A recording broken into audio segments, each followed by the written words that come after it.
Buenas tardes a todos. En nombre del director general, Tomás Poveda, y en nombre de todos los que trabajan en la Casa de América, les doy la bienvenida a esta nueva sesión de este ciclo interesantísimo. La verdad, está mal decirlo siendo quien estando implicado, pero es que lo cierto es que estamos muy satisfechos con el ciclo de conmemoración del quinto centenario del descubrimiento del Pacífico,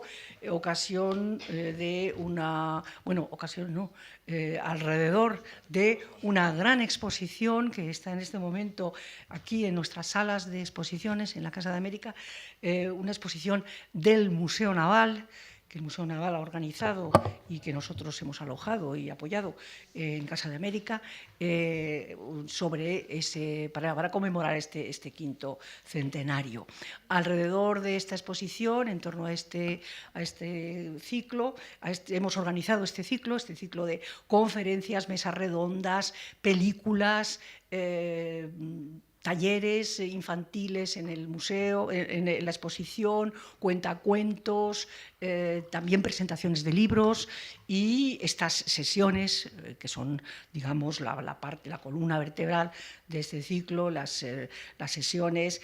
En este caso, ya tienen ustedes el programa, ha habido variaciones, como siempre ocurre cuando se hace un programa con antelación y lógicamente, pues el guión de la vida pues, lo va cambiando en muchas ocasiones, pero en este caso concreto la cita ha sido fiel porque es una mesa organizada por el Centro Sefarad de Israel.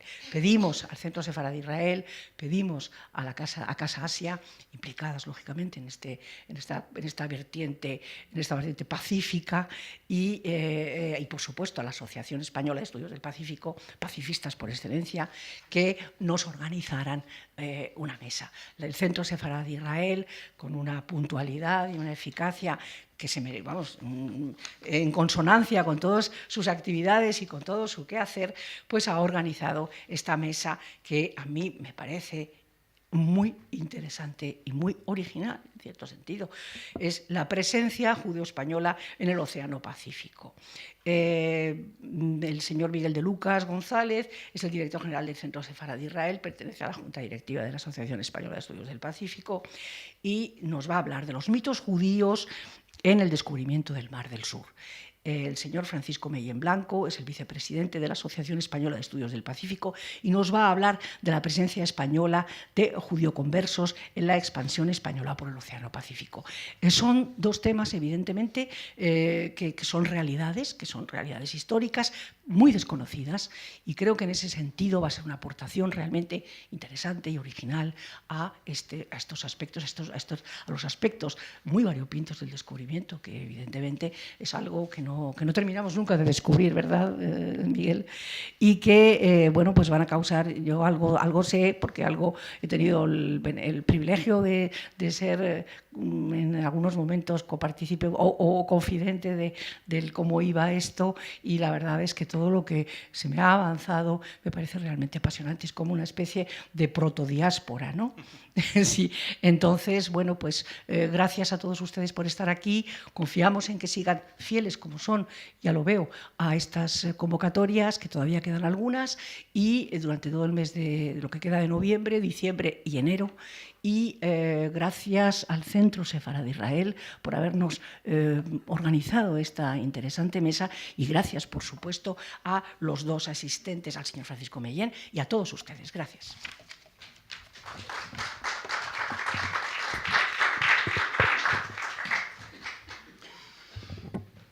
Muchas gracias, Julia. Quiero agradecer en primer lugar a la Casa de América, pero a la Casa de América y en concreto en la persona de Julia Escobar, porque realmente esto es una iniciativa que lanzamos los dos. Ella me lanzó el desafío y yo demasiado audazmente lo cogí al vuelo, pero con Julia Escobar no cabe medias tintas, o tomas los desafíos o no, y yo con ella siempre he tenido por norma intentar no decepcionarla. Con lo cual este es un desafío más que lo es para mí en un plano personal, les explicaré por qué. Yo soy un diplomático especialista en temas del Pacífico. De hecho, mi carrera en el Ministerio la he hecho siempre dedicada al sudeste asiático y al Pacífico. Pasaba por ser la persona que más había estudiado en el ministerio lo que era la política exterior neozelandesa, australiana y filipina. Esa es mi especialidad. Y en un momento dado me llamaron y me dijeron, ¿quieres encargarte de una institución que se dedica a la promoción de la cultura judía? Y dije, bueno, pero no sé nada del tema. Eso es un poco la carrera diplomática. Tiene pueden parecer contradicciones, pero en el fondo es parte de su encanto. O sea, somos generalistas, podemos trabajar distintos temas. Acepté el reto y estoy ahora absolutamente fascinado con la cultura judía. Me parece un tema muy interesante que me ayuda mucho desde el punto de vista intelectual y desde el punto de vista personal, porque entiendes mucho mejor quién eres cuando conoces el judaísmo y conoces, por tanto, los orígenes de lo que es mucho de tu cultura y de tu tradición. Eso por un lado. Pero lo que nunca pensé es que podía llegar a un foro en que yo aunara esas dos inquietudes, o sea, mi inquietud pacifista y mi inquietud por la cultura judía. Y gracias a Julia Escobar hoy puedo hacerlo, ¿no? Y les hablo, bueno, bien, por supuesto, como director del Centro Sefardí Israel, ese es mi cargo, pero también como miembro de la Junta Directiva de la Asociación Española de Estudios del Pacífico, cuyo vicepresidente está a mi izquierda, Francisco Mellén, al que yo involucré también en esta locura y al que agradezco también que hubiera tomado el guante que le lancé. Entre los dos, y una vez vistos los temas que ha anunciado Julia, lo que hemos decidido, en vez de hacer uno un tema y el otro, es vamos a ir mezclando ambos temas y lo que nos hemos hecho es una división temporal. Yo hablar de una etapa inicial y Francisco Mellén hablará de una segunda etapa. Referido, eso sí, a lo que son las exploraciones españolas, primero en América y luego en el Pacífico, y sus reminiscencias judías. Con lo cual, ese es el ejercicio que vamos a hacer. Combinado, un esfuerzo combinado de los dos, pero combinando el tema mitológico y el tema de la presencia de conversos o cristianos nuevos en América y posteriormente en el Pacífico. Y cuando hablamos de judíos y cuando hablamos de España, pues desgraciadamente hay que hacer referencia a un texto histórico. Y que dice así: los reyes Fernando e Isabel, por la gracia de Dios, reyes de Castilla, León, Aragón y otros dominios, a todos los judíos, hombres y mujeres de cualquier edad. Bien es sabido que en nuestros dominios existen algunos malos cristianos que han judaizado y han cometido apostasía contra la Santa Fe Católica. Nos ordenamos en este edicto que los judíos y judías, cualesquiera edad que tengan y que residan en nuestros dominios o territorios, que partan con sus hijos e hijas y que no se atrevan a regresar a nuestras tierras. Dado en esta ciudad de Granada el 31 día de marzo del año de nuestro Señor Jesucristo de 1492. Firmado yo el rey, yo la reina y Juan de la Colonia, secretario del rey y la reina, quien lo ha escrito por orden de sus majestades.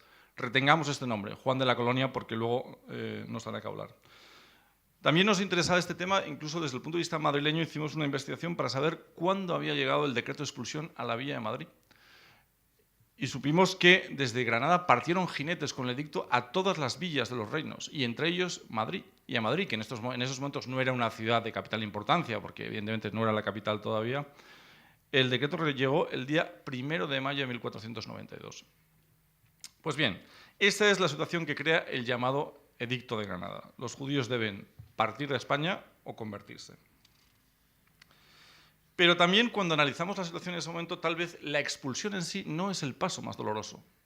Más doloroso incluso son hechos anteriores. Y entre ellos, por ejemplo, las matanzas que hubo en los siglos XIII y XIV. La situación era realmente dura para muchos de ellos, porque muchos de ellos perdieron la vida incluso.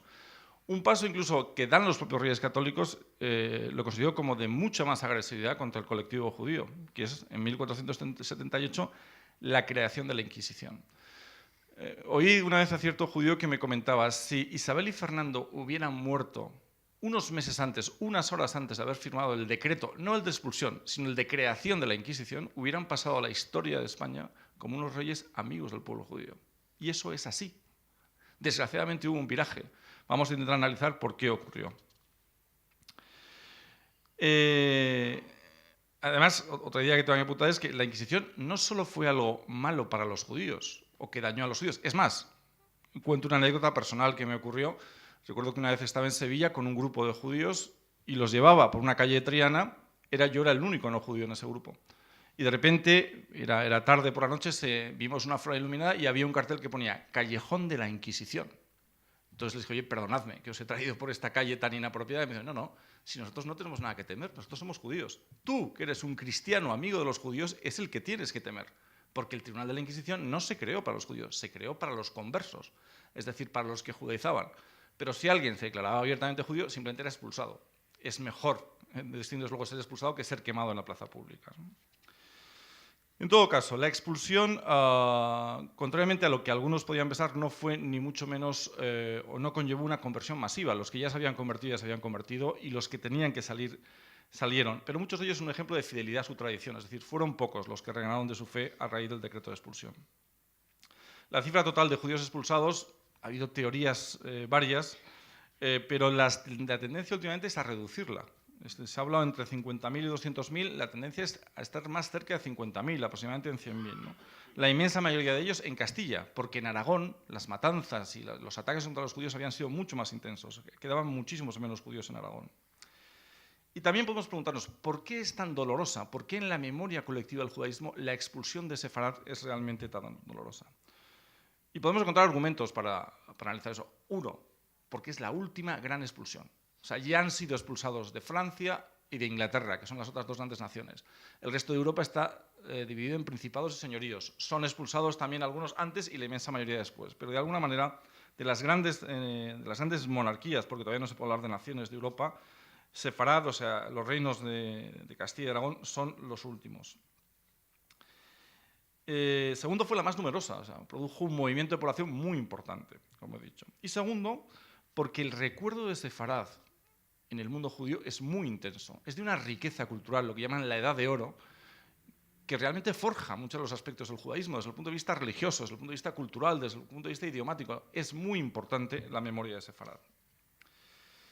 Podemos preguntarnos también, ¿respondía el Edicto de Granada a lo que era la tradición de la monarquía? Especialmente la castellana, pero en general las dos monarquías, y la respuesta debe ser también que no, que en general los judíos habían sido protegidos por los reyes, es decir, no eran ciudadanos de pleno derecho, de acuerdo, eran los judíos del rey, los judíos son míos, yo los protejo, yo soy el rey, el señor de los judíos. Si en algún momento quiero abusar de ellos, abuso cuando quiero. Si en algún momento quiero dejarlos en manos de la plebe, los dejo en manos de la plebe. No les concedo derechos, pero en general, sobre todo en Castilla, el rey había protegido a los judíos. Con lo cual no es, en principio, acorde con la tradición castellana.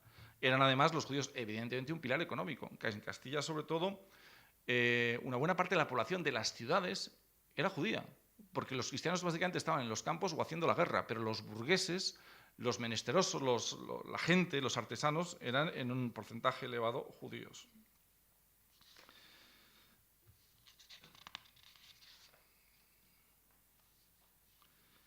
Eso respecto a la trayectoria de la monarquía. Y ahora, respecto a la trayectoria personal de Fernando e Isabel de Trastamara, ¿eran ellos realmente en sus actos anteriores al decreto de creación de la Iglesia hostiles al judaísmo? Y la respuesta es no, tampoco. Estaban absolutamente rodeados de conversos y de judíos por todos lados. Tenemos, por ejemplo, un nombre que nos les evocará algo, que es Paloma de Toledo. Paloma de Toledo era la bisabuela de Fernando Aragón, judía. Tenemos el nombre de Abieter Aben Cresques. Abieter Aben Cresques es el médico judío que salva a Juan II de Aragón, el padre de Fernando, de quedarse ciego. La corte de Aragón está absolutamente llena. Los altos cargos, altos dignatarios civiles y eclesiásticos, muchos de ellos son conversos. Ellos mismos conversos o descendientes de conversos. Personajes, por ejemplo, como Juan Cabrero, camarero del rey e íntimo amigo suyo. Y aquí sale el nombre que les decía antes, Juan de la Colonia. El que firma el decreto, es el que redacta y firma el decreto de expulsión. Él es converso, a su vez. El entorno de Isabel, exactamente lo mismo. Lo estamos viendo, yo no sé si ustedes la siguen o no, pero en la serie de televisión se ve muy claramente. Creo que ese aspecto lo estamos siguiendo muy de cerca en el Centro Sefarad de Israel y vemos que el tema judío hasta ahora está tratado con cierta delicadeza y con cierto rigor. Y es verdad. Tenemos, por ejemplo, Hernando de Talavera, el famoso confesor de la reina, fraile dominico, y que intenta, de alguna manera, ingenuamente hacer un catecismo para convertir a los judíos, pero por el libre albedrío, ¿no? Pues él era descendiente de conversos también, y de hecho, al final de sus días fue perseguido por la Inquisición. Y un personaje importante, el que luego hablaremos también, Andrés Cabrera, el marido de Beatriz Fernández de Bobadilla, la mejor amiga de Isabel la Católica. Este hombre era converso. Y si Isabel es reina de Castilla es gracias a él, porque él tenía las llaves del tesoro del Alcázar de Segovia y se las pudo haber entregado al partido de la Bertraneja y sin embargo se las entregó al partido de Isabel, con lo cual de alguna manera su actuación es decisiva.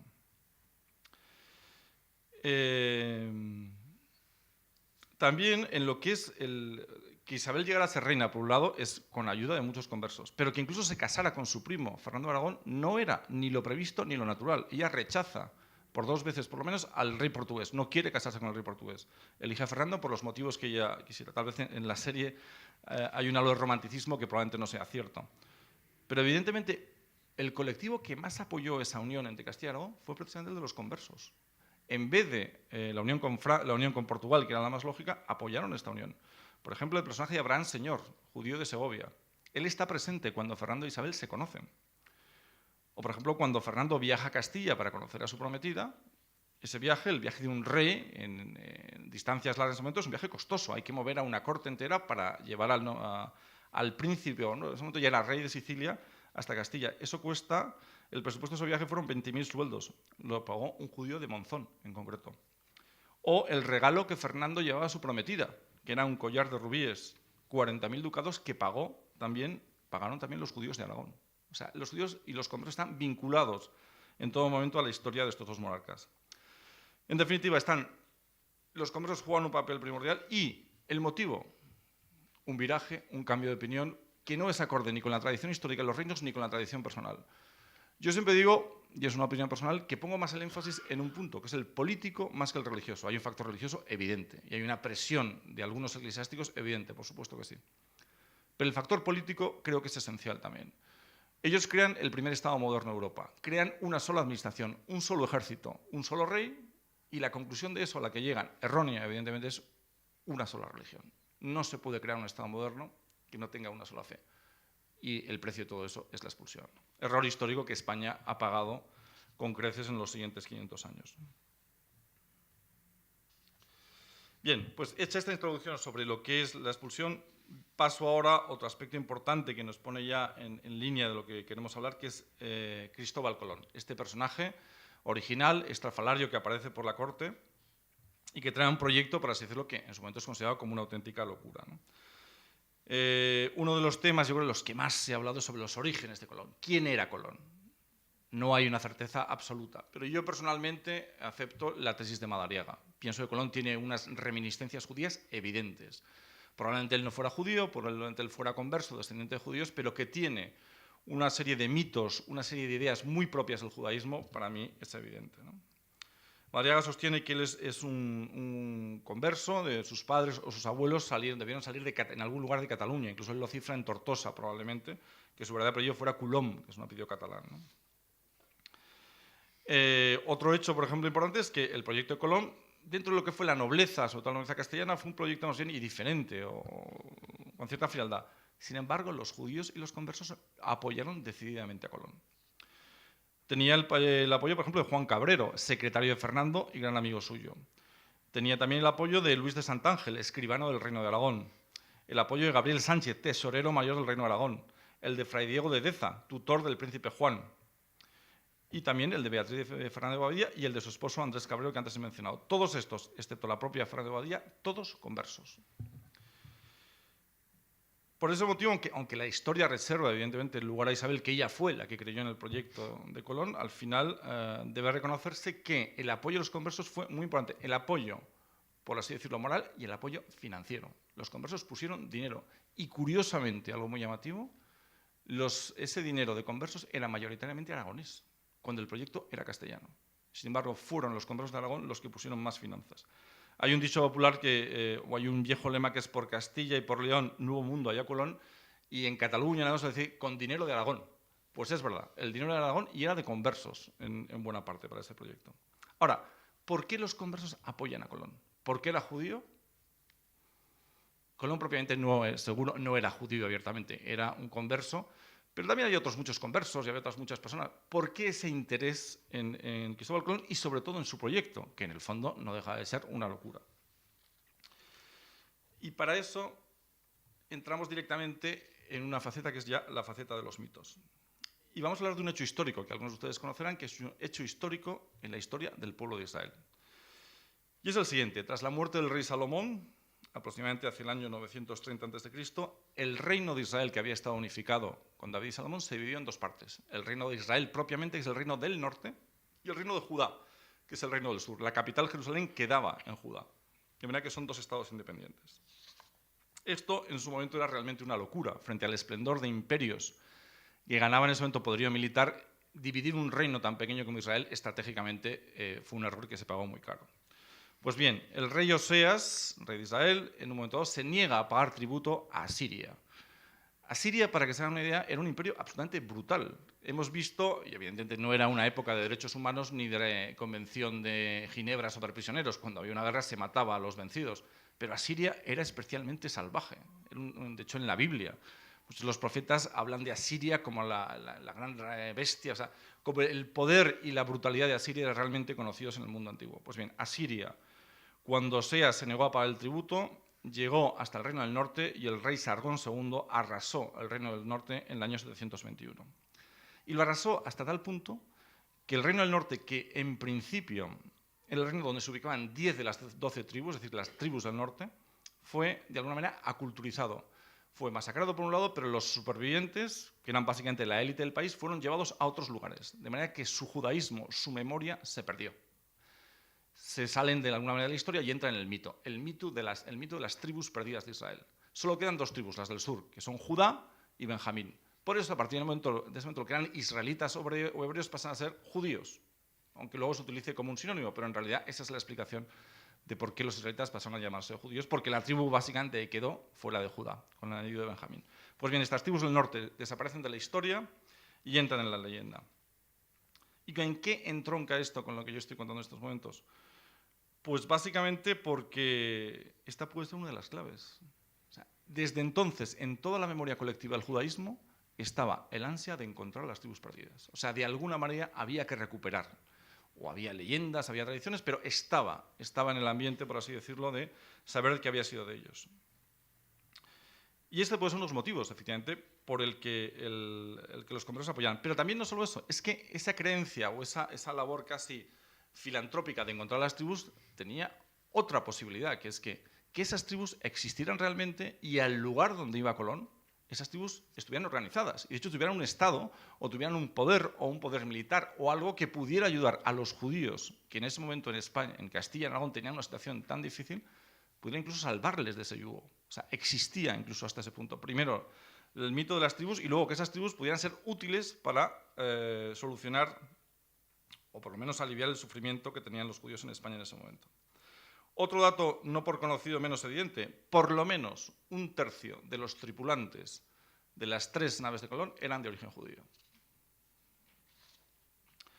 Personajes relevantes, por ejemplo, Rodrigo Sánchez de Segovia, que iba en la Santa María como veedor de la Real Armada y era pariente de Gabriel Sánchez, el tesorero de Aragón. Maestre Bernal, el físico de la expedición, que había sido perseguido por la Inquisición, logrando escapar de la hoguera solo porque subió en los barcos, si no lo hubieran quemado. Y sobre todo, 2 personajes destacaría yo. Uno, Luis de Torres de Murcia, bautizado poco antes de embarcarse, que hablaba perfectamente hebreo, arameo y griego. Y de hecho, cuando Colón llega a América, cuando llega a San Salvador de Guanahani, una de las primeras cosas que hace es coge a Luis de Torres y dice, habla con ellos, a ver si les entiendes. Y posteriormente, cuando llega a Cuba, coge a Luis de Torres y lo suelta en Cuba y dice, métete durante una semana hacia el interior y habla con los indígenas a ver si te entienden. Es decir, está buscando las 10 tribus perdidas. Y por último, el primer hombre que avistó América, el primer hombre occidental europeo que avistó América, Rodrigo de Triana. Era judío también, era converso de Sevilla. Otro dato llamativo. Saben que el edicto de expulsión daba un plazo de 4 meses para abandonar el país, para abandonar los reinos. Ese plazo se cumplía el 31 de julio. Finalmente se dio un plazo adicional de 2 días. Es decir, que a la medianoche del 2 de agosto todos los judíos tenían que haber salido de los reinos. ¿Qué día zarpó Cristóbal Colón desde Palos de Mover? El 3 de agosto al alba. Es un símbolo también. O sea, cuando se agostaba el judaísmo en España, el judaísmo de alguna manera, en 3 naves que iban con una misión, iba la semilla del judaísmo español también.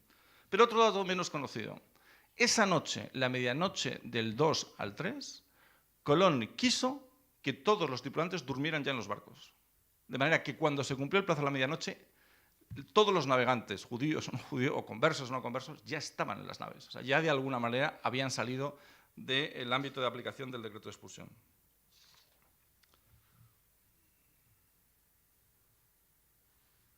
Bien.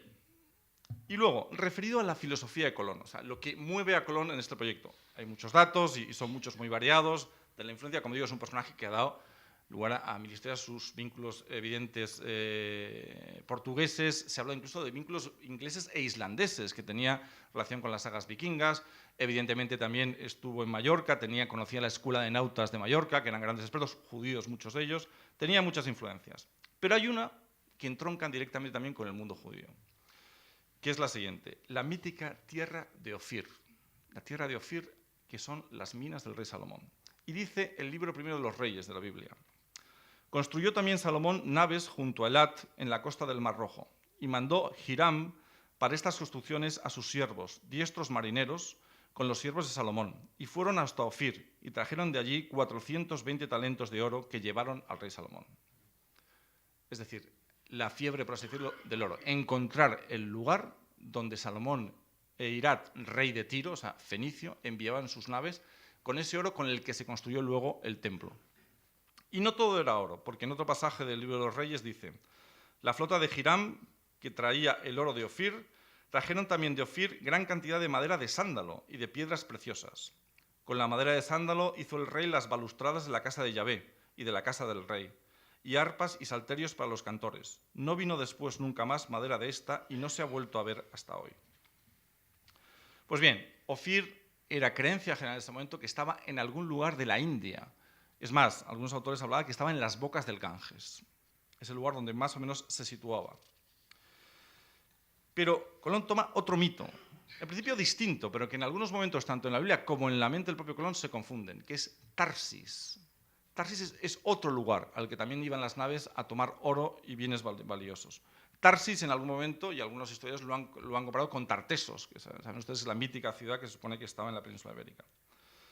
Pero sobre todo hay un pasaje de Isaías que obsesionaba a Colón, cuando Isaías habla de la nueva Jerusalén y dice lo siguiente: y vendré para reunir a todos los pueblos y lenguas, que vendrán para ver mi gloria. Yo les daré una señal y mandaré supervivientes de todos ellos a Tarsis, a las naciones de Put, de Lud, de Mosoc, de Ros, de Tubal y de Yaván, de las islas lejanas, que no han oído nunca mi nombre y no han visto mi gloria, y pregonarán mi gloria entre las naciones.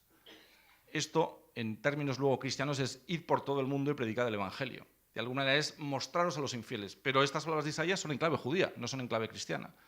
Lo cual denota que, en el fondo, Colón tenía una especie de mensaje judío-cristiano, una fusión importante entre ambos mundos, ¿no? Evidentemente, Colón creía que Tarsis y Ofir, que en algunos momentos de sus escritos los confunde o cree que es lo mismo, están en algún lugar de Asia. Pero también lo hace con una reflexión geográfica muy curiosa, y que es la siguiente. Una vez más, en el libro de los Reyes dice: el rey Salomón tenía en el mar naves de Tarsis, con las de Hiram, y cada 3 años llegaban las naves de Tarsis trayendo oro, plata, marfil, monos y pavos reales. Monos y pavos reales no sé qué utilidad pueden tener, pero también los traían. Pero fíjense en el dato. Cada 3 años llegaban las naves de Tarsis. Colón lo interpreta que no es que vinieran cada 3 años, sino que tardaban 3 años. Luego tardaban muchísimo tiempo. Y si para ir desde Israel hasta Tarsis se tardan 3 años, quiere decir que Tarsis está en un lugar muy oriental, o sea, no la India, sino mucho más. De hecho, él sitúa Tarsis en ese momento en el borde de Catay, o sea, en China, en el mar de la China. Y si está mucho más al oriente, quiere decir que desde el otro lado, desde Castilla, está más cerca. Con lo cual, esa es una de las bases míticas del viaje de Colón. Como él sitúa Tarsis en un lugar muy oriental, evidentemente ese lugar está más cerca de lo que es la costa española, portuguesa, de Europa, ¿no? Con lo cual, la distancia es más pequeña y es allí a donde quiere llegar.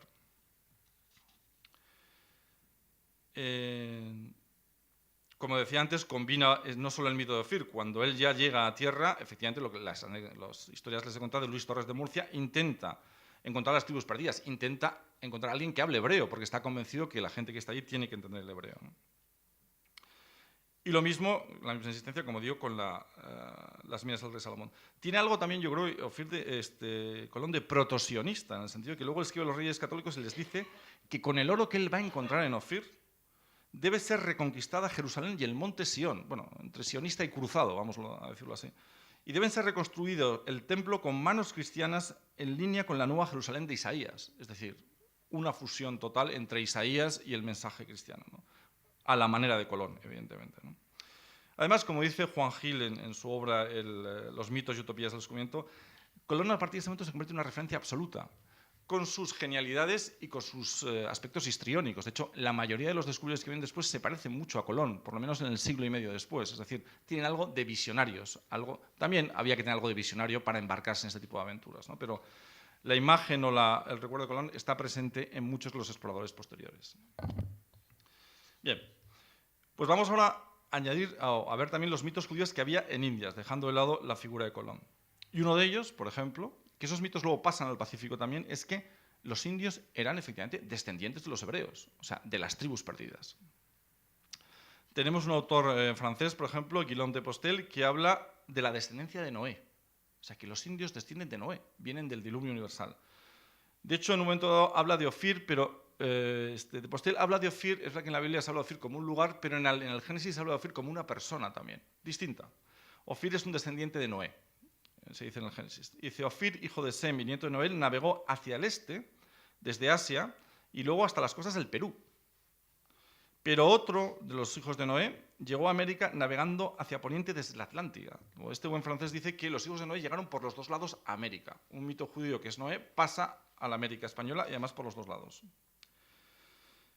Posteriormente, el benedictino Benito Arias Montano también habla de esta teoría de la llegada a Ofir, de llegada de Ofir a América, o sea que realmente llegó hasta allí, y de hecho llega a hacer un mapa en el que sitúa cada uno de los descendientes de Noé en América, a qué lugar llegaron. Pero lo que más me ha llamado la atención de este autor es lo siguiente, que dice, Ofir pasó por un brazo de tierra que unía China con América. Algo que es verdad, porque no sé si Ofir, pero desde luego los primeros pobladores de América llegaron a América por Beringia. ¿Qué era Beringia? Beringia no es lo que hoy es el estrecho de Bering, pero eso no era un mar helado, eso era tierra firme. Porque en los momentos de glaciación, el nivel del mar está mucho más bajo. De manera que, de alguna manera, y probablemente sin saberlo, este hombre intuyó que, efectivamente, sí, el origen de la población de América es a través del estrecho de Bering, que en ese momento, como digo, básicamente son pastores siberianos que, siguiendo en su momento mamuts y luego otras especies, llegan hasta lo que hoy es Alaska y después pasan a Canadá, ¿no? Pero básicamente Beringia es la puerta de entrada, ¿no? Posteriormente, estamos hablando de 1578, un jesuita, José de Acosta, niega absolutamente todo esto y dice que estas historias bíblicas mezcladas con los indígenas no tienen ningún sentido. Pero se queda con la idea de Beringia. Dice, sí, pero es posible que los pobladores hayan venido por Beringia, ¿no? Bueno, no lo llama Beringia, pero dice por ese trozo de tierra que une China en ese momento con Nueva España, porque hablan de China y Nueva España, porque no sabían cuál era el límite de Nueva España hacia el norte, ni sabían cuál era el límite de China por el norte. Y hay también una referencia que está muy presente en Colón, pero que pasa a todo un poco el mundo español en América, que es un profeta del Antiguo Testamento, Esdras. Y en concreto un libro que es un libro apócrifo, el libro cuarto de Esdras. Y aquí habla precisamente de las tribus, y dice lo siguiente. Las tribus perdidas, después del cautiverio de los asirios, salieron de Caldea y atravesaron el Éufrates a pie enjuto. Con el favor divino y decididas a evitar la idolatría y seguir estrictamente la ley, buscaron morada en una región no conocida de los hombres.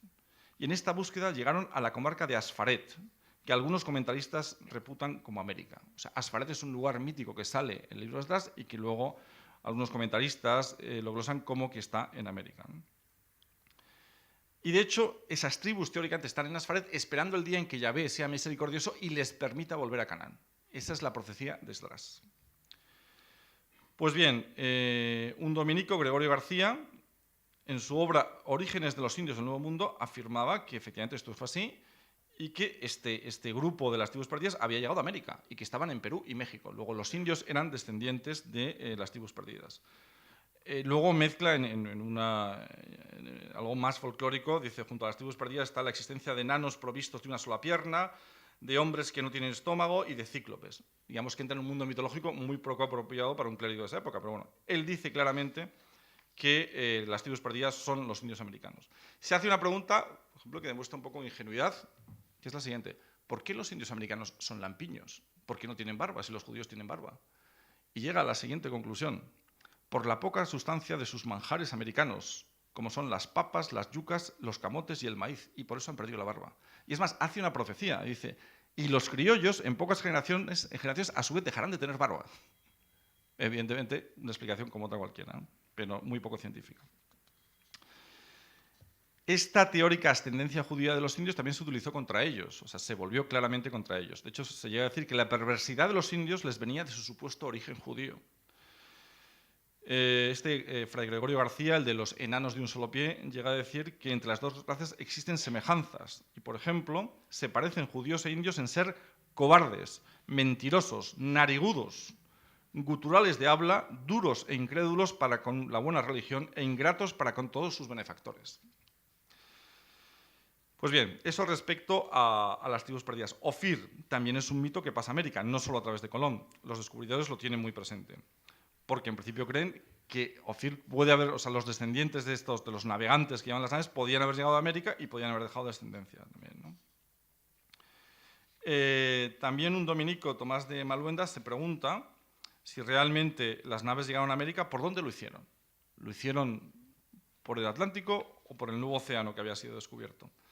Y se fija en un dato muy curioso. Acuérdense que yo decía, van a buscar oro, plata, monos, pavos reales y marfil.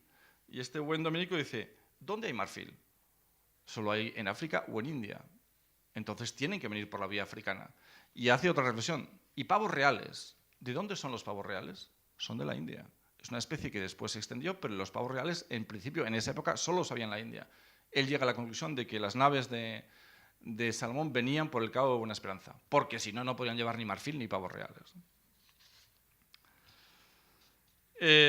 Como siempre, Bartolomé de las Casas, de alguna manera, ayuda a romper esta polémica, aunque con palabras un poco extrañas, pero dice que no tiene ningún sentido decir que los indios son descendientes de los judíos, en todas cosas, porque si no, sus majestades no habrían cometido el error de evitar que los judíos pasaran a Indias, porque sí había judíos, con lo cual no pueden ser judíos. Y también dice otro argumento un tanto malévolo que dice, los indios no pueden ser descendientes de los judíos porque los indios no valoran la plata ni el oro y no hacen un valor del dinero como el que hacen los judíos. Otro mito que también pasa a Indias, por ejemplo, que es un mito judío, es el del paraíso terrenal. Está en Colón, pero quiero destacar sobre todo una figura, y es la figura de una persona insigne, que es un cronista mayor de Indias, que es Antonio de León Pinelo. Él escribe un libro que se llama El paraíso en el Nuevo Mundo, y que fue publicado en 1656. E intenta demostrar que el paraíso, el Edén, el jardín del Edén, del que habla el que estaba en Adán y Eva, del que habla el Génesis, estaba en América. Ese paraíso tenía 4 ríos, y él lo sitúa en el corazón de Sudamérica, y esos 4 ríos del jardín del Edén eran el Amazonas, el Paraná, el Orinoco y el Magdalena. Sitúa también en las montañas de Perú el lugar donde tenía que estar el Arca de Noé, donde de hecho se construyó el Arca de Noé y donde se mantuvo durante el diluvio, ¿no? Y lo digo, salgo a colación sobre todo porque Antonio de León Pinelo era converso, era cristiano nuevo y en concreto su abuelo fue quemado por la Inquisición en un auto de fe que tuvo lugar en Lisboa en 1596.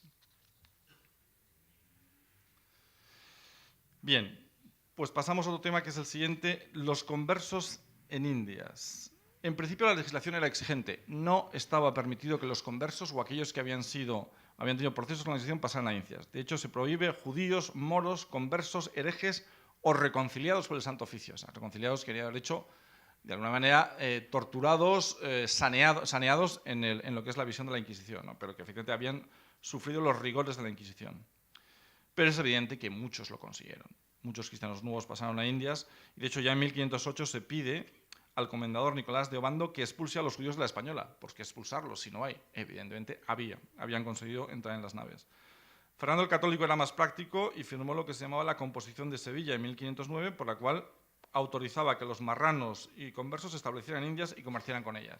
Poco después, en 1518, ya en reinado del emperador, esto fue abolido, pero la práctica demuestra que los judíos, y en este caso los conversos, pasaron a Ávila.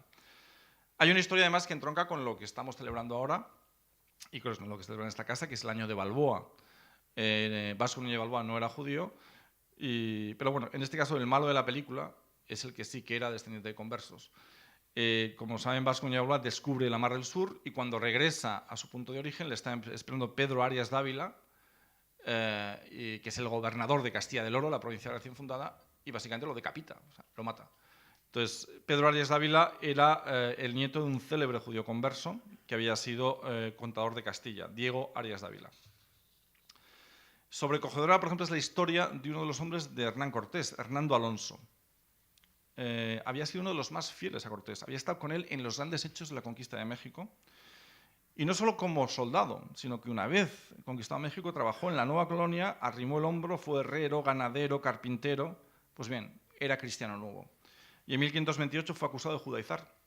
Y este hombre, que es uno de esos hombres meritorios en lo que fue el proyecto de Cortés, fue quemado en la hoguera, incluso antes de que la Inquisición llegara a Indias.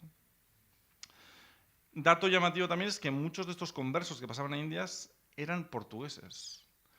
No sé si saben, pero en la expulsión, cuando tiene lugar la expulsión, hay como tres grandes vías de escape de los sefardíes. Una, la vía oriental, es decir, aquellos que van al antiguo Imperio Otomano. Dos, la vía norteafricana, los que van a los reinos, en lo que hoy es el territorio de Argelia y sobre todo de Marruecos. Y tres, y la más importante numéricamente, el reino de Portugal. Lo que ellos no sabían es que apenas 5 años después, a su vez, el rey de Portugal también les iba a expulsar. Y con esa expulsión se crea un bloque llamado la nación portuguesa. Pero esa nación portuguesa, que es una nación judía, en un porcentaje alto son castellanos, porque apenas llevan 5 años en Portugal. Y esa nación portuguesa va hacia el norte, pasa por Francia, llega y es el núcleo principal de los judíos de los Países Bajos, de Ámsterdam y de La Haya. Y después también el núcleo original de los judíos del Reino Unido, porque los judíos habían sido expulsados del Reino Unido y los primeros que llegan son estos mismos. Pues bien, muchos de estos pasan luego a la América española, a la América portuguesa.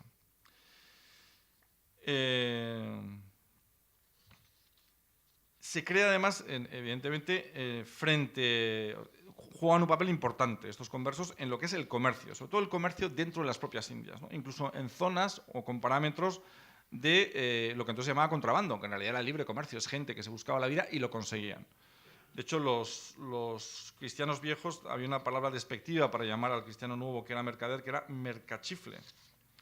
Y así lo utilizaban. Pero estos mercachifles, por así decirlo, se enriquecieron de manera ostentosa, sobre todo en México, en Perú y más tarde en el Río de la Plata. De hecho, en el Río de la Plata, la élite de Buenos Aires, muchos de las familias principales son familias de conversos y muchos de origen portugués, ¿no?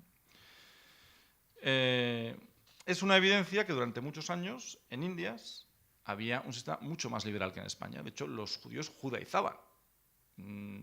Decir abiertamente, pues depende de las zonas y de la permisividad del gobernador local en cada momento. Pero la Inquisición llegó a Indias mucho después. Estamos hablando de 1569. O sea, casi un siglo, un poco menos de un siglo después.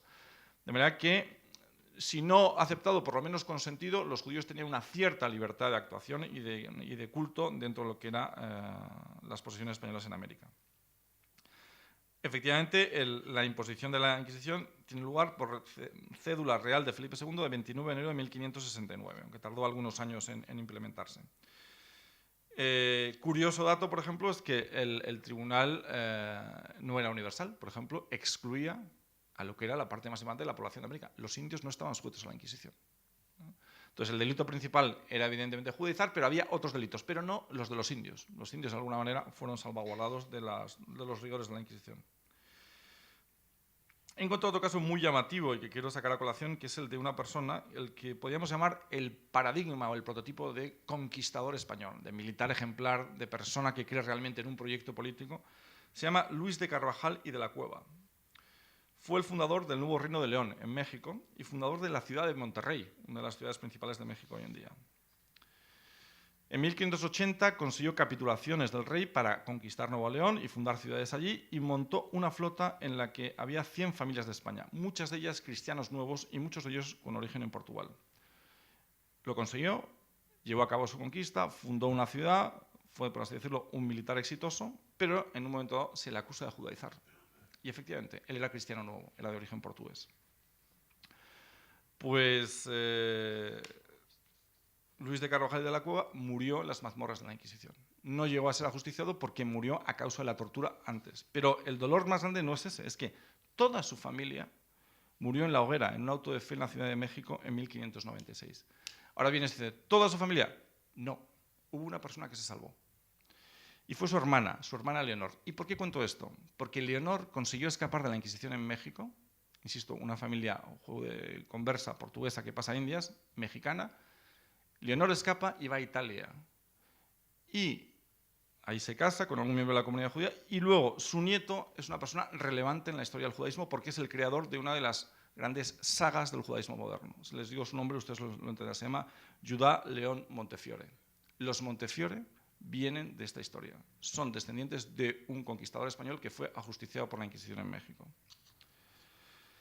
Evidentemente, dentro de esa teórica libertad que existía, que no era tal, pero era un consentimiento, en todo caso fue muy difícil mantener una identidad judía, aunque solo sea porque eran comunidades aisladas, porque no tenían relación con comunidades del Viejo Mundo, porque no tenían una unidad doctrinal, o sea, no tenían rabinos que les versaran, sabios en la ley, o sea, siguió siendo un judaísmo muy aislado, con lo cual mucho de eso llevó a la asimilación, por así decirlo. Y además, con la separación de coronas en 1640, en toda la América española se generó una corriente de pensamiento y de acción que era que los conversos, como muchos eran de origen portugués, eran traidores a la corona de España y que eran aliados de Portugal. Y en muchos lugares era sinónimo de portugués o marrano. Es decir, ¿no? Ese es un portugués, quería decir que en el fondo era de origen judío. Con todo, la Inquisición en América fue de alguna manera menos intensa que en la península. Hablamos de unos 6.000 casos investigados, de los cuales un centenar aproximadamente fueron conducidos a la hoguera, lo cual es poco comparado con Castilla, pero es lamentable en todo caso. Hay una frase del Talmud que dice: quien salva una vida, salva a la humanidad entera. Pues la podemos interpretar al revés: quien pierde una vida o hace perder una vida, pierde a la humanidad entera. O sea, con que la Inquisición hubiera ejecutado a uno ya hubiera valido, o sea, sería suficiente para reprobarla absolutamente, ¿no? Bien, vamos entonces a hacer un rápido barrido por lo que son las expediciones en el Pacífico. Entramos directamente ya en el tema del Pacífico. Y ahí, pero antes incluso de dar el salto al Pacífico, volvemos a España y encontramos lo siguiente: un grupo de comerciantes burgaleses cristianos nuevos han hecho una inversión importante. Han ayudado a financiar una serie de expediciones portuguesas a Calcuta, que han llegado hasta la especería y han sido muy rentables para ellos. La especería, estamos hablando, como se ve en el Maluco. Las islas de la especería son las Molucas actuales, que están cerca de lo que es Nueva Guinea, en lo que hoy es Indonesia. Es un pequeño archipiélago. Las especias, en principio, venían de ahí. Bueno, estos navegantes invierten ese dinero y consiguen un gran beneficio. Y deciden lo siguiente: Castilla tiene que entrar en la carrera por las especias. No se lo podemos dar solo a Portugal. Pero son ellos, son los cristianos, ¿no?, los conversos, los que toman la decisión y la llevan a la corte. Y de hecho, hay una persona conocida que es Juan de Aranda, que es un converso, el que se va a ver al emperador y le cuenta esta historia. Y trae de la mano a una persona. Esa persona se llamaba Fernão de Magallanes, y con su compañero Ruy Faleiro.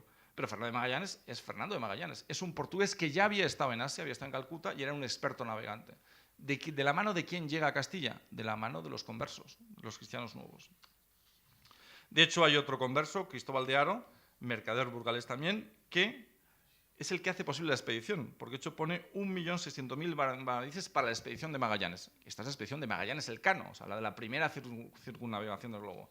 Pero su objetivo primero eran, evidentemente, las Molucas, las islas de la especería. Magallanes es además un alumno privilegiado de Colón. De hecho, es una copia de Colón. O sea, se mueve por la corte con un halo de misterio, contando historias. Los mitos en los que habla Magallanes son muy parecidos a los mitos en los que habla Colón, lo vamos a ver ahora. De hecho, Juan Gil también plantea otra cuestión y otra similitud entre Colón y Magallanes, que es la siguiente: Magallanes había estado en Asia, había navegado con los portugueses, sabía perfectamente la latitud en la que estaban las Molucas. Y sin embargo, como ven, su viaje es más septentrional. ¿Qué hacía Magallanes estar al norte? En ese momento se podía controlar la latitud y se podía controlar por dónde iban. ¿Qué buscaba Magallanes estar al norte? Lo mismo, la tierra de Ofir. El mito de Ofir está completamente presente en Magallanes, es decir, las minas del rey Salomón. En todo caso, esta expedición, que no fue exitosa, tuvo su lado trágico, pero sí tuvo un éxito comercial, que es que la famosa nao Victoria, en la que Elcano finaliza la circunnavegación y que llega a España por el Cabo de Buena Esperanza, trae un cargamento de especias, que es vendido en La Coruña con gran beneficio para la corona y para los propios comerciantes conversos que habían financiado la exposición, ¿no? En Castilla en ese momento se levanta un fervor por las especias. Esto es el futuro, ¿no? Con lo cual la idea es financiar más expediciones, ¿no? Pero lo que hace la monarquía es convocar una conferencia en Badajoz y en el Bas en 1524 para analizar dónde está la especería. ¿Está en el lado portugués del mundo? O sea, Tordesillas, dos mitades del mundo, ¿está en un lado o en otro? Ahí ven ustedes el antemeridiano. Teóricamente, si tomamos Tordesillas, la especería está en el lado portugués, pero en ese momento no se podía saber. Y esa junta de nautas, de expertos, dictamina que no es posible saber dónde está. Pero yo quiero fijarme en uno de los actos, lo que son las actas de esta junta de sabios, no se habla tanto de latitudes, de astrolabios, de aspectos científicos, sino se habla de lo siguiente. Una vez más, Ofir. Las armadas que hacía Hiram a intercesión del rey Salomón, que tardaban 3 años en ir y venir a las partes orientales de Ofir y Ketim, de donde traían el oro para edificar el templo, los cuales tierras todas afirma ser hacia la más oriental de la India, de todo lo cual se infiere que la navegación desde el mar de Ofir hasta el oriental de la India es mucho más larga distancia de lo que los portugueses publican, es decir, Colón en estado puro. Ofir está en Catay, o sea, es mucho más oriental de lo que se pensaba. Como digo, la fiebre de la especería, de las especias, está viva. Se organiza una nueva expedición al mando de García Jofre de Loaiza. En ella van 2 personajes importantes dentro de la historia, que es, por un lado, Juan Sebastián Elcano, el que había circunnavegado el planeta, se suma a esta expedición. Y luego también un joven, que será importante, que en estos momentos es apenas un grumete, que es Andrés de Urdaneta, del que hablaremos luego. Una vez más, los conversos aportan. Cristóbal de Haro, converso burgalés, aporta 2.000 ducados a esta expedición también, ¿no? Y de hecho su sobrino Francisco de Burgos, también converso y vizcaíno, es el que arma los barcos en Vizcaya, los 7 barcos de la expedición, ¿no? Bueno, la expedición no tuvo grandes resultados, desde luego desde el punto de vista práctico no consiguió ningún beneficio, salvo la muerte de muchos de sus navegantes, pero sí hay un punto que quiero destacar, que es el siguiente. En su derrota esta expedición pasó por una isla que bautizaron como de San Bartolomé. Muy probablemente esa isla esté en el archipiélago de las Marshall, es decir, en la Micronesia, en medio del Pacífico, y sea una isla que hoy se llama Taongui. Pues ahí llegaron el 22 de agosto y sobre la marcha, sin desembarcar, decidieron que eso era la tierra de Ofir. ¿Por qué? Porque había bajíos. La tradición contaba que Ofir estaba protegida por una serie de bajíos. La vieron y decidieron, esto es la isla de San Bartolomé, así llamada, pero aquí debe ser donde está la tierra de Ofir. Tomaron la referencia y se fueron, porque no consiguieron superar los bajíos. Pero este mito de San Bartolomé pasa luego a expediciones posteriores, como veremos. Esta expedición que digo, la de Loaiza, es una expedición que se organiza desde La Coruña. Sevilla reacciona frente a eso y también los armadores sevillanos montan su propia expedición. Y lo hacen con un veneciano llamado Sebastián Caboto, también para ir a la especería. Y cuando leemos la capitulación que el emperador, que Carlos I le da a Caboto, se lee: licencia e facultad para que pueda ir e vaya en demanda de las islas del Maluco, la especería, e de las otras que fueron descubiertas por Fernando de Magallanes. Y añade, e de las otras islas de tierras de Tarsis e de Ofir, en el Catayo oriental o Cipango, e cargar las dichas naos de oro, plata, piedras preciosas, perlas, droguería y especiería. Es decir, va al Maluco, pero en realidad busca lo otro también. Y de hecho, fíjense las prioridades. Primero oro, luego plata, luego piedras preciosas, luego perlas, luego droguería y luego ya la especiería. O sea, deja muy claro cuál es la prioridad.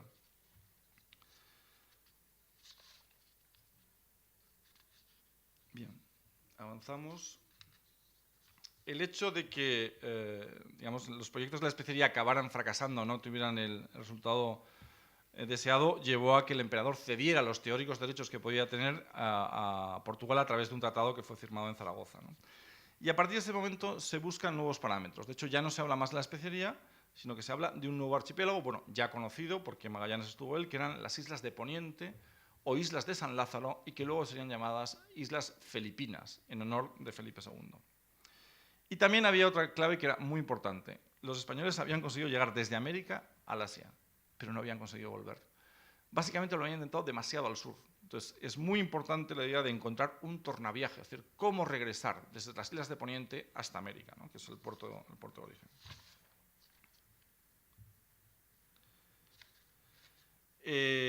Bien, entonces, una nueva expedición es lanzada desde Nueva España al mando de Ruy López de Villalobos, con la idea, efectivamente, de intentar ocupar estas islas conocidas como Islas de Poniente o San Lázaro, ¿no? Esta es la misión oficial, pero una vez más, cuando Villalobos ya está en el mar, abre un sobre que tenía del propio virrey, un legajo, y se lee lo siguiente: llegar a la isla de San Bartolomé, a la que llegó Loaiza, y comprobar si esta era Ofir.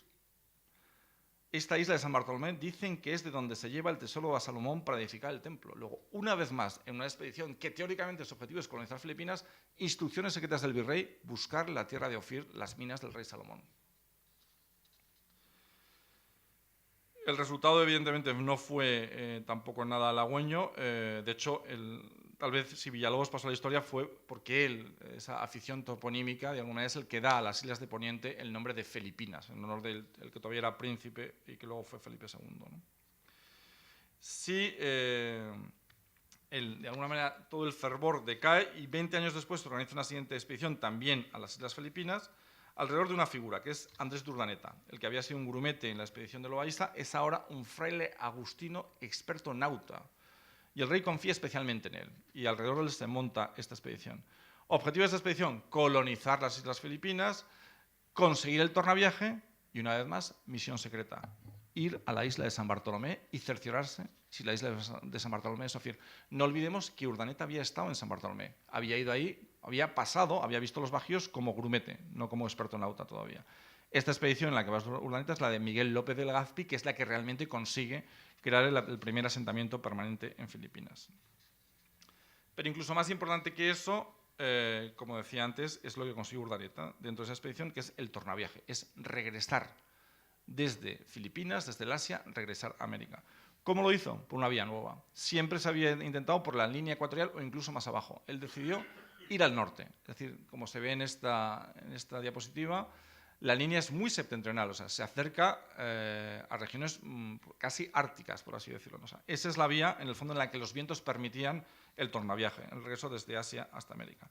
Y esta es la vía que permitió que se iniciara una ruta comercial que duró más de 300 años, que es la ruta del Galeón de Manila, que hacía así, iba por la línea ecuatorial y la vuelta siempre la hacía por vía septentrional. Bien.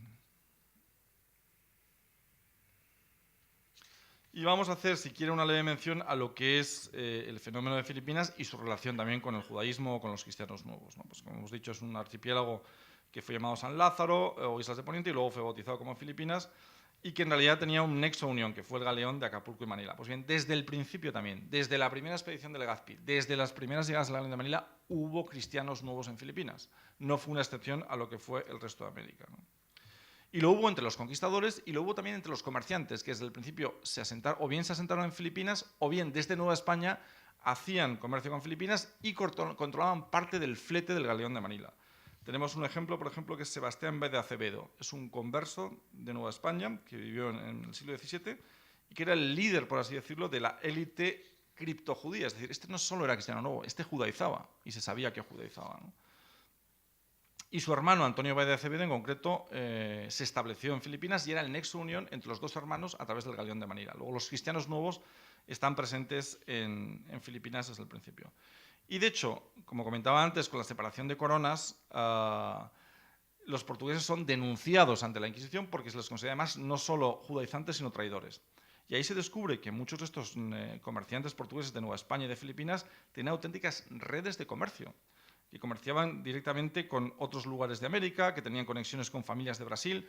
Incluso se ha encontrado una familia cristiana nueva de México que tenía relaciones con parientes suyos en Estambul. O sea, que habían venido dos diásporas distintas, uno por la diáspora portuguesa, el otro por la diáspora oriental, y tenían relaciones comerciales, ¿no? Luego, crearon redes entre ellos muy intensas ya, incluso para la época en que eran. No olvidemos que de Manila, a través del galeón, llegaban a Acapulco y de ahí al resto de América y en su caso a España, mercancías muy exóticas y muy valoradas, como por ejemplo, por supuesto, especias, porcelanas, sedas. Los famosos mantones de Manila no son de Manila, son de China, pero llegaban a través de Manila, pero eran bienes muy valorados y por tanto eran muchas veces comercializados por cristianos nuevos o por judíos en las cortes europeas, porque eran bienes que solo podían comprar gente de gran valor adquisitivo, ¿no? Y una referencia final también a la Inquisición en Filipinas.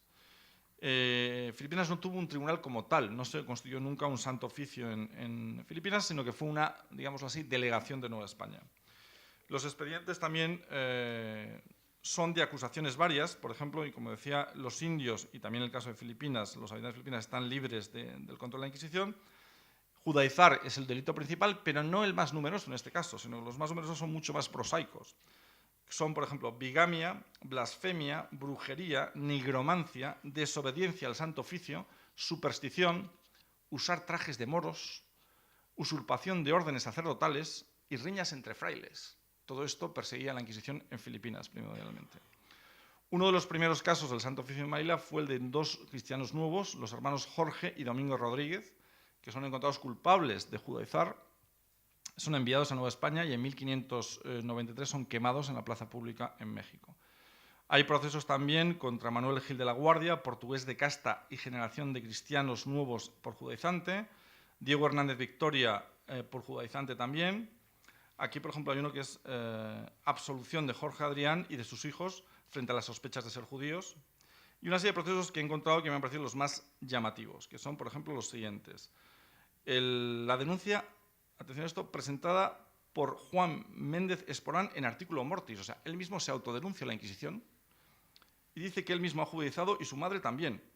O sea, de alguna manera se arrepiente de haber judaizado y se denuncia a sí mismo a la Inquisición. Segundo, tenemos el caso de Francisco Robledo, que es llevado ante el Santo Oficio por haber dicho «llévese el diablo mi alma», cuando había perdido al juego de naipes. Hubo otra denuncia sobre un aviso contra Francisco González, portugués, por decir que la simple fornicación no es pecado. Esto es motivo para estar en la Inquisición en Filipinas. Otra testificación contra un tal Mayorga que dice que ni el Padre ni el Espíritu Santo sabían cuándo sería el día del juicio final. Solo el Hijo lo sabía.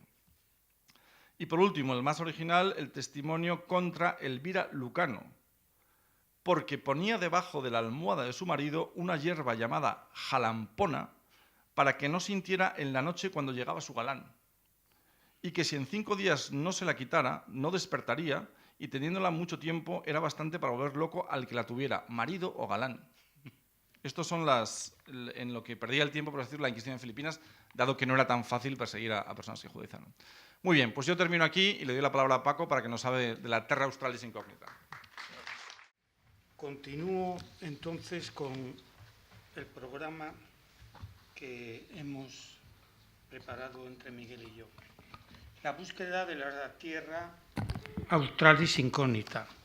Tras la ocupación de las Filipinas y el descubrimiento de la ruta de Levante, el Pacífico septentrional era ya un verdadero lago español, el Spanish Lake, conocido por los ingleses. Las inquietudes de los navegantes castellanos se dirigieron entonces hacia el sur, hacia la parte del océano que permanecía aún desconocida a los ojos del hombre europeo. Desde la antigüedad clásica, los geógrafos mantenían la existencia de un gran continente en las antípodas. Este era definido como la cuarta pars, pero se añadía a los 3 ya conocidos Europa, Asia y África. Recibía también el nombre de Terra Australis Incógnita, la tierra desconocida del sur. El propio Ptolomeo planteó la existencia de un inmenso continente austral que estaba unido a los otros 3 y se extendía por todo el sur del planeta. Este mito se mantuvo durante todo el medievo y pasó a los navegantes españoles y portugueses del XVI. Pero la existencia de la Terra Australis no era el fruto de una exploración geográfica, sino más bien el resultado de una deducción racional, puesto que en el hemisferio septentrional existía la gran masa continental de Eurasia. En el meridional debería haber un continente de dimensiones similares que sirviera de contrapeso, si no, obviamente la Tierra daría una vuelta de campana sobre sí misma empujada por su propio peso. En opinión de Robert Hughes, hay indicios para pensar que los portugueses conocían ya en 1530 el continente austral. Efectivamente, por su presencia en las Molucas, los lusos debieron tener noticias de las andanzas de los pescadores malayos que en el siglo XV alcanzaron el Golfo de Carpentaria. Por otra parte, los mapas de Dieppe y los de Destelier, copiados de los archivos secretos portugueses y entregados al rey de Francia en 1536, muestran un continente austral. El nombre de los portugueses dieron en sus descubrimientos es suficiente significativo. Tierra negada. Bueno, estos planos, hay otra hipótesis que estos planos de Dieppe, de la escuela de Dieppe, pertenecían a los portugueses. Pero ¿de dónde lo obtuvieron los portugueses? Hay un plano que aparece en la costa este de Australia con topónimos hispano-portugueses y se cree que este fue hecho primeramente por los expedicionarios de la carabela San Lesmes de Loaiza, que se perdió en el Pacífico, aunque para algunos, como Navarrete, dice que llegó a las Tuamotu de la Polinesia francesa, pero para otros, como Hervé, Landín y yo mismo, somos de la opinión que llegó a las costas de Australia y allí naufragó y debieron hacer un bote y siguieron toda la costa este hasta llegar hasta el estrecho Torres, a la zona de Carpentaria, donde la expedición portuguesa de Gómez de Sequeira los apresó y los mató, y se quedó con todos estos datos. Como ya ha dicho Miguel, el mito de Ofir y las minas del rey Salomón seguía vivo, pero ahora se buscaría en el Pacífico Sur, unido a leyendas peruanas que hablaban de islas a poniente donde los incas también iban a buscar oro. Bueno, esto es la clásica que se lo dicen ya Sarmiento de Gamboa y llaman ahí, en la próxima lo vemos, que llama Nina Chumbi y Aguachumbi.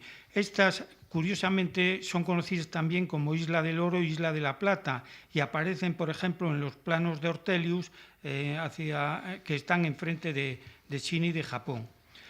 Pero antes de destacar un hecho relevante para el hilo de nuestra historia, ante su desesperada situación en las Molucas, en mayo de 1545, Villalobos había despachado una nave, la San Juan de Letrán, con destino a las costas americanas. Al mando iba el alférez mayor Íñigo Ortiz de Retes. Este intentó el tornaviaje por la vía meridional. Pues bien, mientras navegaba entre el Ecuador y los 5 grados latitud sur, siguió la costa de una gran isla. Al ver que todos los habitantes que divisaban eran de color, decidió bautizarla como Nueva Guinea. La primera iniciativa austral la tomó el cosmógrafo gallego Pedro Sarmiento de Gamboa, quien afirmaba conocer la ubicación de las islas de Salomón sobre una latitud cercana a la Nueva Guinea que acababa de descubrir Ortiz de Retes. Sarmiento es un personaje fascinante, cosmógrafo, geógrafo, matemático y sobre todo un audaz navegante. Era un habitual de los calabozos de la Inquisición, tanto en México como en Lima. En su caso, el motivo no era judaizar, sino otros más esotéricos, hechicería y nigromancia, lo que hoy llamaríamos un científico. Sarmiento convenció al gobernador del Perú, don Lope García de Castro, de la oportunidad de este viaje hacia Poniente. Sin embargo, los problemas de Sarmiento con el Santo Oficio le inhabilitaban para comandar la expedición y por ello el gobernador puso al mando de la empresa a su propio sobrino, el berciano Álvaro de Mendaña y Neira. Sarmiento de Gamboa pudo unirse a la expedición porque fue indultado a tal efecto por el arzobispo de Lima. Las naves largaron sus velas desde el Callao el 19 de noviembre de 1567 y desde el primer momento se inició una polémica sobre el rumbo a seguir entre Sarmiento y Mendaña. La carga mítica de expedición era Poniente. Como hemos visto, los mitos de Ofir y Tarsis se entremezclaban desde Colón, pero para muchos Tarsis era también el origen de los Reyes Magos. La conclusión es una considerable mezcla mitológica. Las minas del rey Salomón estaban en una isla de origen de los Reyes Magos y la misma estrella que guió a esos hacia Belén les guiaría a ellos hacia esa isla.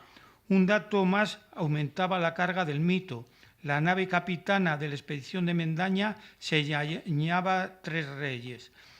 Y yo añado otra cosa más. Partieron de la ciudad de los Reyes, que es como se llamaba a la ciudad de Lima. 3 meses después llegaron a la isla de Santa Isabel, pisando por primera vez la presunta tierra del rey Salomón. Sarmiento Gamboa nunca aceptó esta denominación y las bautizó como archipiélago del nombre de Jesús. Mendaña entendió que los indígenas llamaban samba a la isla y, según Juan Gil, el círculo se cierra.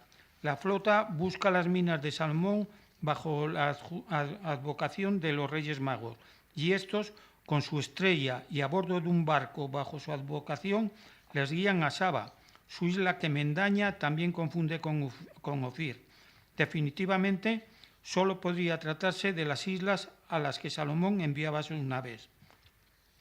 El mantenimiento actual de muchos topónimos es el mejor recuerdo de la estancia de Mendaña y sus hombres en esas islas. Así tenemos la isla de Guadalcanal, de Sevilla, que por cierto el 25 de julio de este año se celebró el hermanamiento de la ciudad la villa de Guadalcanal sevillana con la isla de Guadalcanal de las Islas Salomón. Allí vinieron 15 ministros, con el primer ministro de ellos, y se firmó actas de este acto. 26 años tuvo que esperar Álvaro de Mendaña para realizar su propósito de colonizar las islas que descubriera en 1568. Los distintos virreyes del Perú habían obstaculizado su empresa durante todo este tiempo. Sin embargo, en 1589 fue nombrado virrey don García Hurtado de Mendoza, marqués de Cañete, quien no solo... Una anécdota, interrumpa Paco, pero no puedo resistirme. García Hurtado de Mendoza, marqués de Cañete. Cuando acaba todo lo que cuenta Paco, regresa a España como indiano y construye un palacio en el centro de Madrid, el Palacio de Cañete, que está en la calle Mayor número 69. Ese palacio es la sede del Centro Sefarad de Israel hoy. Algo cabalístico. La flota la formaron 4 naves, a bordo de las cuales iban 280 hombres, entre marineros y soldados, más otras 100 personas, incluidas mujeres y niños, que habían de probar las islas. La flota abandonó el Perú en junio de 1596. Un mes después alcanzaron unas islas pobladas por indios blancos de muy gentil disposición y las llamaron Islas Marquesas del virrey García de Hurtado de Mendoza o Marquesas de Mendoza, como aparece en muchos mapas de la época. En septiembre descubrieron el archipiélago de Santa Cruz, donde se creó un asentamiento de colonios en la Bahía Graciosa y se exploraron varias islas del archipiélago. Los nativos melanesios no se parecían en nada a los bellos salvajes blancos de las marquesas.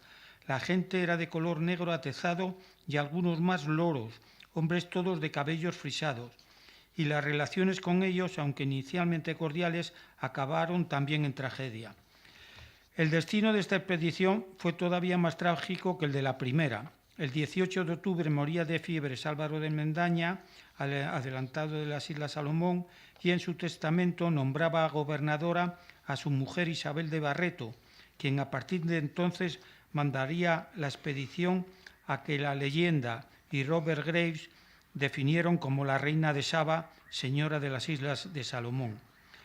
Las condiciones de vida se hicieron cada vez más difíciles en Bahía Graciosa, por lo que la nueva gobernadora dispuso la partida. El piloto mayor Pedro Fernández de Quirós, quien pocos años después saldría en busca de la Terra Australis, fue el que se hizo cargo del regreso. En un principio intentaron alcanzar, ahí se ve, las Islas Salomón, pero finalmente pusieron rumbo hacia Filipinas. Toda la travesía fue un continuo enfrentamiento entre Isabel de Barreto, despótica y altiva, y el piloto Fernández de Quirós. De las 380 personas que partieron del Perú, solo 100 sobrevivieron. Acababa así la segunda expedición a la tierra de Ofir, las míticas minas del rey Salomón. Pero a diferencia de la primera, esta no alcanzó su objetivo y el adelantado Mendaña fracasó en su intento de alcanzar sus islas por segunda vez. Expedición novelesca, pero desastrosa. El viaje de Quirós y su utopía mística. Si en el primer viaje de Mendaña, en 1567 al 69, el éxito explorador se había ensombrecido por el fracaso evangelizador, la salvación de aquellas almas obsesionó a Mendaña hasta su segunda expedición. Para eso, el objetivo de Mendaña, al que acompañó Quirós en esta segunda expedición, era fundar una colonia desde la que se propagaría la luz sagrada de los evangelios. Es posible que Quirós y los 6 frailes de la expedición compartieran plenamente con Mendaña su visión utópica milenarista. Sin embargo, el contacto con los isleños de las Marquesas fue tan poco evangélico porque aquí los españoles en la expedición pues mataron a un montón de indígenas, como el que 25 años habían sufrido los nativos de la Salomón. Quirós era un clásico viajero renacentista, instalado en la cosmografía tolemaica, que se lanzó en busca de un mito legendario.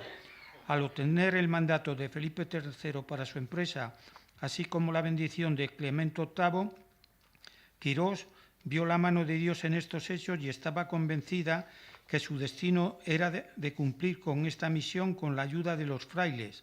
El misticismo fue el rasgo más destacado de su personalidad y de sus escritos. Se aprecia que influyeron en él Tomás More, las teorías joaquinistas y el milenarismo franciscano. Los fines principales eran de poblar con una colonia y pacificar a los habitantes de las Islas Salomón, así como descubrir el gran pedazo de tierra firme o cantidad de islas que continúan desde el estrecho Magallanes hasta Nueva Guinea y Java la Mayor. Aquí, en esta diapositiva, como ven, este es un mausoleo que se ha hecho en Congosto, en la zona del Bierzo de León, para Álvaro de Mendaña. Aquí vinieron, me acuerdo, los alcaldes de las Islas Marquesas para la inauguración de este monumento y cuando vinieron era la primera vez que los alcaldes marquesanos veían nevar en su vida, ¿no? Al otro lado vemos a Pedro Fernández de Quirós, que en algunos libros aparece como Pedro Fernández de Cairos, pero él siempre firmaba como Pedro Fernández de Quirós. Como he dicho antes, pues Quirós se dedicó a buscar la tierra austral incógnita y la expedición partió formada por tres naves, dos naos, la San Pedro y San Pablo, la Capitana y la San Pedro Almiranta y el Patache y los Tres Reyes. También en esta merece destacar en esta expedición a Luis Valle de Torres, almirante de la Capitana San Pedro, que después ya veremos que se marcharía porque no le esperó Quirós y él fue el que descubrió el estrecho de Torres entre Nueva Guinea y Australia, dirigiéndose a Filipinas. Entonces, como vemos, la ruta de Quirós, o sea, al llegar, vamos a ver, Quirós era un gran devoto de la orden franciscana y al partir vestía el hábito franciscano, cosa que era algo normal en este tipo de viajes a lo desconocido, y así lo narra Gaspar de Leza. Nuestros vestidos eran de frailiego, por el señor San Francisco, y lo hizo nuestro capitán y todos sus oficiales. Como bien indica Fernando Rodamilans, el hábito franciscano formaba parte del ars moriendi, el arte del bien morir. Aquí en esta vemos lo que he dicho antes, la derrota que siguió Valle de Torres al separarse de esto de Pedro Fernández de Quirós en la isla de Santo, y siguiendo la ruta hacia el oeste llega a ver ya las costas australianas, pasa por arriba del Golfo de Carpentaria y siguiendo ruta hasta Filipinas. Esta es la isla de Santo, que es la que descubre Quirós y es la que en nombre da de Espíritu Santo, y quiero que la recuerden sobre todo en esta bahía porque ahí se van a dar todos los acontecimientos más importantes. Tomó posesión de la isla el día de Pascua, de Pentecostés, en nombre de la Santísima Trinidad, de la Iglesia Católica, de Felipe III, de las órdenes de San Francisco, de San Juan de Dios y de su orden del Espíritu Santo, y por último de Su Majestad Felipe III, de todas las islas descubiertas y por descubrir hasta el Polo Sur. Proyectó la fundación de la Nueva Jerusalén. Hay que recordar que Joaquín de Fiore, retomando la tradición apocalíptica de los primeros siglos del cristianismo, hablaba de restaurar en la edad del Espíritu Santo la ciudad de Jerusalén, que era lo que es. Y aquí tenemos en planos de la época de Goydiño de Heredia cómo aparece en la zona de abajo el nuevo plano en la nueva isla descubierta, donde aquí aumentado indica ya la Nueva Jerusalén con los nombres, pues ahí tenemos el de la Veracruz, el río Jordán, el río Salvador, en recuerdo de la Biblia. Aquí todavía vemos también otra diapositiva donde aparece también la tierra del Espíritu Santo. Este es uno de los planos de época de Diego de Prado y Tobar, que después viajó era un capitán maestre de campo que viajaba con Bay de Torres, y entonces a esta bahía que hemos visto antes, que es de denominación Big Bay, que es la Gran Bahía, es la que nombraron como Bahía de San Felipe y Santiago. Y en este es curioso porque dice, en el diario de Diego y Tobar, que se conserva en la Mitchell Library de Sydney, dice lo siguiente.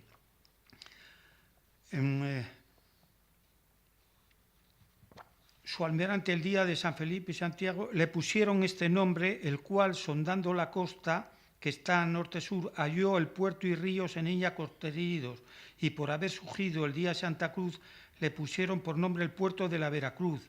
En las partes que señala las áncoras es el surgidero muy bueno y limpio, con las brazas numeradas.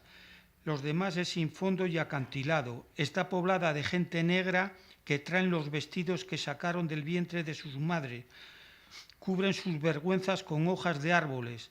Las armas con que pelean son flechas, masas, macanas y dardos arrojadizos con puntas de huesos.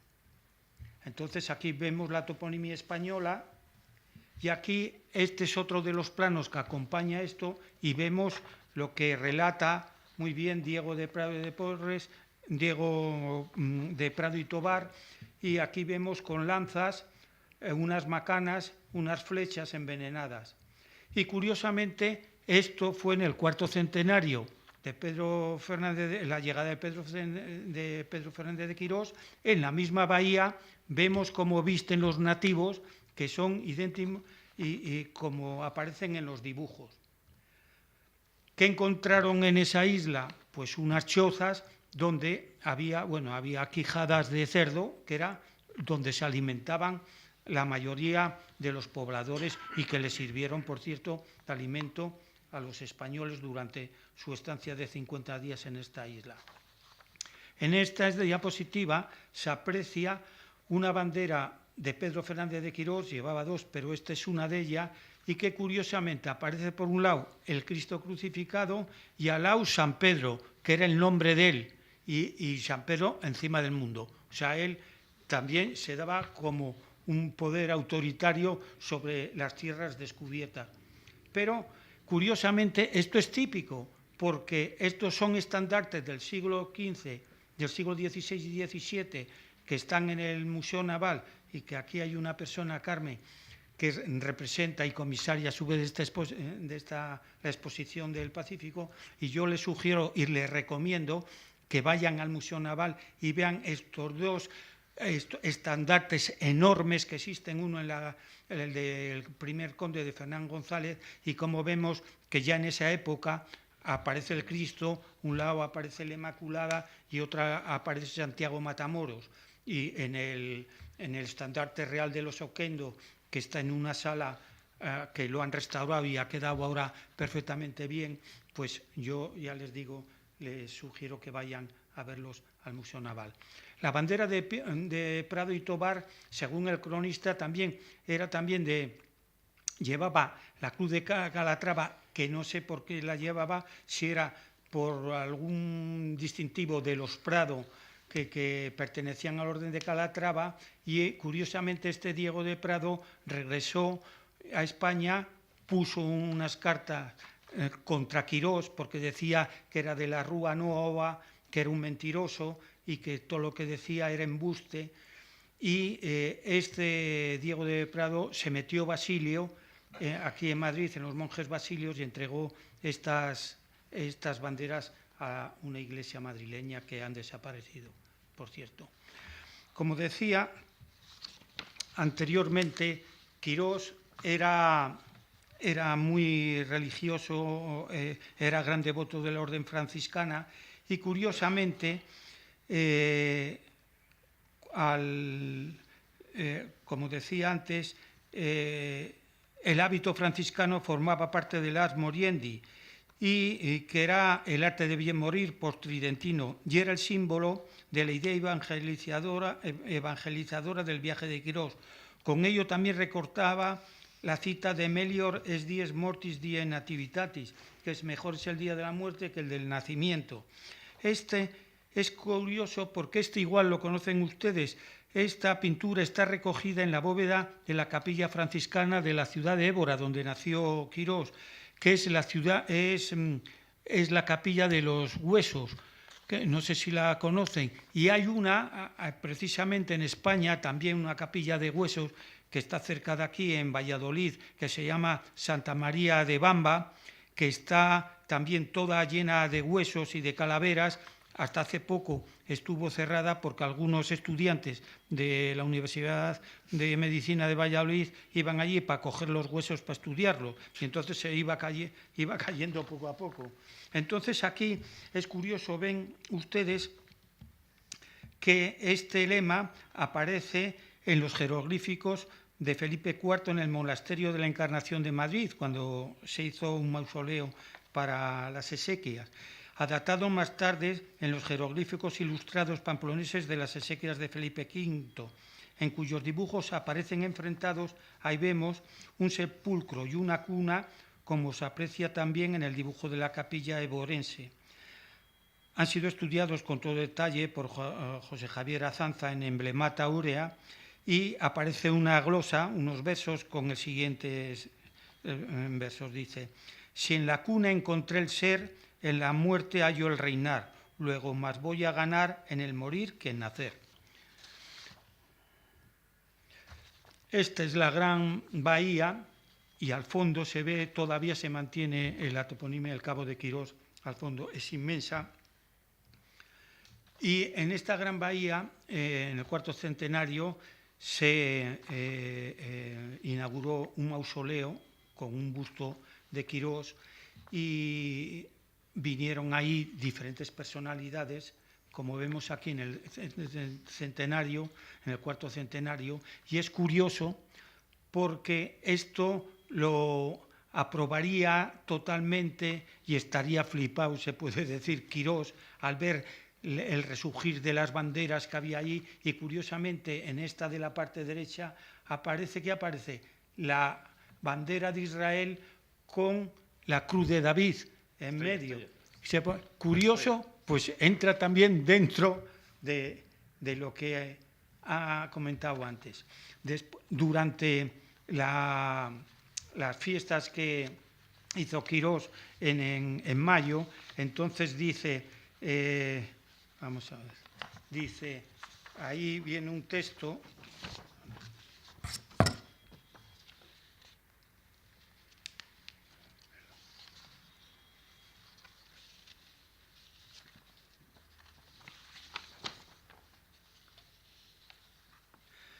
Salimos por la calle con el Santísimo Sacramento, donde iban cantando nuestros padres. Llevaban las varas del palio los oficiales y justicias de la nueva ciudad. Los regidores llevaban las hachas y el estandarte real, y las demás banderas delante del Santísimo Sacramento.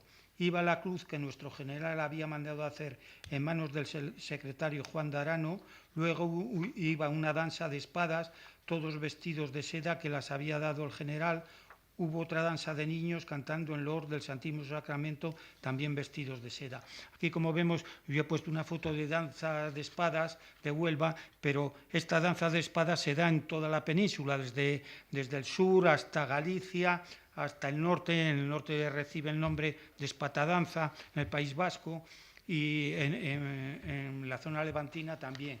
Y ahí el baile de los seises es curioso también porque es el que se da en Sevilla, aunque Diego de Prado, que estaba siempre dándole caña a Quirós, decía que era un baile de portugueses.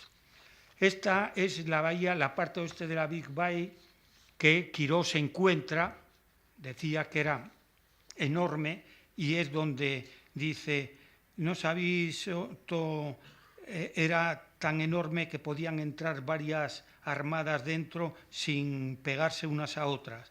Después hablaba, también Quirós habla de que al ordenar la orden del Espíritu Santo, el padre Munilla estaba asombrado diciendo: no se ha visto cuánto a aquel mundo es mucho cosa semejante, porque aquí había caballeros marineros y caballeros grumetes y caballeros pajes de nao y caballeros mulatos y negros y caballeros.